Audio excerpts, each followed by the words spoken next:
one feature about speed in the book that basically I have to share with all of you because I've read the book and you haven't. But it's in a way the most remarkable thing as a reader I think about Speed is Speed's voice, because the book is written in Speed's voice, which is not a 19th century London, what's his name, the Sherlock Holmes's Dr. Watson. And it's not a 21st century smart sidekick. The voice is a early 19th century voice, and it's not only it is in fact true that the vocabulary is a 19th century vocabulary, and the diction is 19th century, or what I imagine to be 19th century diction. But it's more than that, and this is my question actually.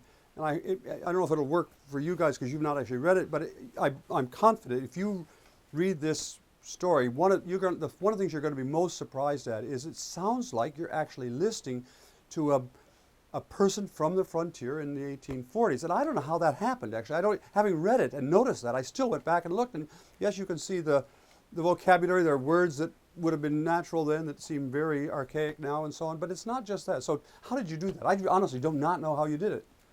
So, I suppose every bit of writing, no matter how fictional, there's the writer is who he or she is. So you necessarily draw on what you know and draw on your own experiences.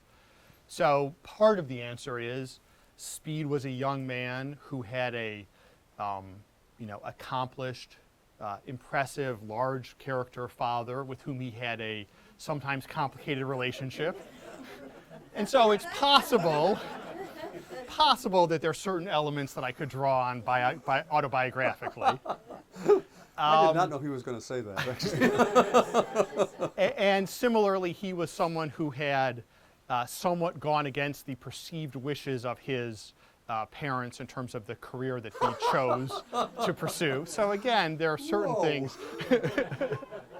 The gloves, how long the gloves are off now, right? Right. So there's some things that in all seriousness, some things that I could try to access or draw upon for my own life.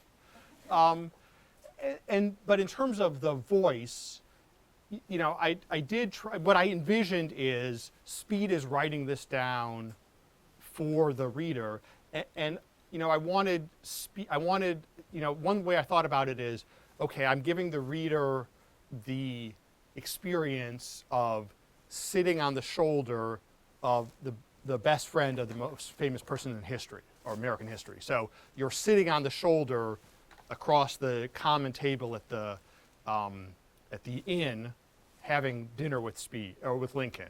Or you're sitting on the shoulder as you're lying in bed next to Lincoln. Or you're sitting on the shoulder of Speed as you're sitting in the front row of the courtroom watching Lincoln give his opening statement. Right. And so, and I wanted to make that, as immediate an experience as possible. So you can think of, if you're at a play, you're sitting in the back row, you're seeing the action, but you're pretty far from it.